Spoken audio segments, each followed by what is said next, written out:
आपको याद होगा, कुछ समय पहले प्राइवेट सेक्टर के बैंकों के रिकवरी एजेंट रूपी गुंडे कर्जदारों की गाड़ियां और कीमती सामान जबरन छीन लिया करते थे।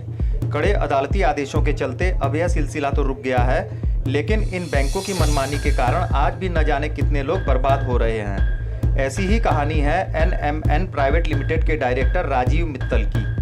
ICICI बैंक की नई दिल्ली स्थित मॉडल टाउन शाखा ने इनका करंट अकाउंट सितंबर 2008 में बिना किसी सूचना के अचानक फ्रीज कर दिया, जिसका अकाउंट नंबर 0160054003424 है, जिससे इनका करोड़ों के टर्नओवर का कारोबार ठप हो गया और आज राजीव मित्तल दर दर की ठोकरें खा रहे हैं। ये कंपनी को मैं पिछले 2005 से चला रहा था और 2005 में ही मैंने ICICI बैंक मॉडल टाउन 3 के अंदर अकाउंट खोला था।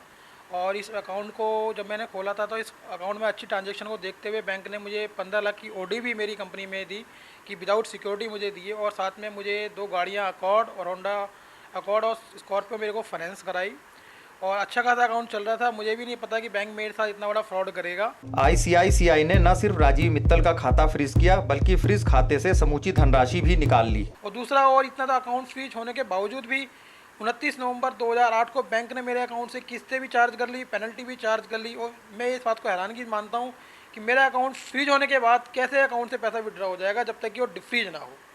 पहले तो राजीव मित्तल के साथ एक अन्य व्यक्ति ने जालसाजी की, फिर उनका खाता फ्रीज कर दिया गया। ICICI ने खाता खाली कर दिया, उनकी कार जब्त कर ली, उनके द्वारा जारी चेक बाउंस कर दिए, जिसके चलते आज राजीव मित्तल का परिवार नारकीय जिंदगी गुजार रहा है। आप मेरा अकाउंट को ऑपरेट होने दो, क्योंकि मेरी आज पेमेंट डेट है जिसमें कि मेरे 500 चेक आज लगने वाले हैं। मेरी रेपुटेशन जो मार्केट में पिछले 3.5 साल से मैंने कायम कर रखी है, एक झटके में ख़राब हो जाएगी। क्योंकि आप जो अकाउंट फ्रीज दिखाओगे, वो फ्रीज से जो मेरी रेपुटेशन पड़ेगी मार्केट में, वो क्या रह जाएगी। जाहिर है कि इस मामले में ICICI बैंक ने रिजर्व बैंक के दिशा निर्देशों और अन्य कानूनी प्रावधानों का खुला मजाक उड़ाया है, जिसके कारण आज मित्तल परिवार पैसे पैसे को मोहताज है। ICICI बैंक के घपले के बाद ये मेरे पास आए, फिर मेरे को सारी चीज़ें बताई। फिर इन्होंने बताया कि इनके अपना कम से कम 100 से अपना 200-300 के ऊपर 138 के मैटर चलने लग गए, जो कि चेक बाउंसिंग है ICICI बैंक के चक्कर में। इस बारे में भंडाफोड़ टीम ने संबंधित बैंक अधिकारियों से बात करने की कई बार कोशिश की, लेकिन वे कतराते रहे। इन्होंने अपना ICICI बैंक ने जो एक्शन लेना था, 24 घंटे के अंदर RBI को बोलना था, पुलिस कंप्लेंट करनी थी, CBI को कंप्लेंट करनी थी, वो इन्होंने कुछ भी नहीं किया। कोई लीगल एक्शन नहीं लिया, कोई DD के फेक होने के वो जो बंदा जिसने DD बनवाया था उसके ऊपर कोई एक्शन नहीं लिया। इसके ऊपर ICICI बैंक के ऊपर अपना चीटिंग का केस बन सकता है, क्योंकि ICICI बैंक ने लीगल एक्शन जो भी देना था वो कुछ भी नहीं लिया। और ये हैं श्रीमती लक्ष्मी और उनके पति भगवान दास, ICICI की कारस्तानियों के एक और शिकार।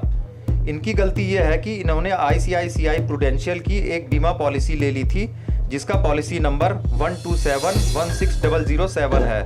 इसका वार्षिक प्रीमियम 20,000 रुपया सालाना बताया गया, मगर जब पॉलिसी के कागज मिले तो इनके तोते उड़ गए, क्योंकि उसमें हर छमाही 20,000 भरने को कहा गया था। ICICI प्रूडेंशियल की उनके एजेंट आए हमारी ज़बरदस्ती से, हमने 20,000 रुपये का LIC पॉलिसी ले लिया। अब उन्होंने 40,000 रुपये कर दिए अपनी मर्जी से। अब हमारे पास तो है नहीं इतने पैसे, हम कहाँ से दे दें। यहाँ पे 2-3 बार आ गए, 3 बार आ गए, मेरे से साइन करा के ले आते। मैं तो अनपढ़ूंगी, मेरे को तो पता भी नहीं है, और साइन करा के ले जाते, अब हो जाएगा, अब हो जाएगा, और कुछ भी नहीं हुआ। महीनों की भागदौड़ और लिखा पढ़ी के बावजूद इस बुजुर्ग दंपत्ति की फरियाद ICICI के आला अफसर सुनने को तैयार नहीं हैं। भंडाफोड़ ब्यूरो के लिए ललित मैनी के साथ रवि कुमार की रिपोर्ट।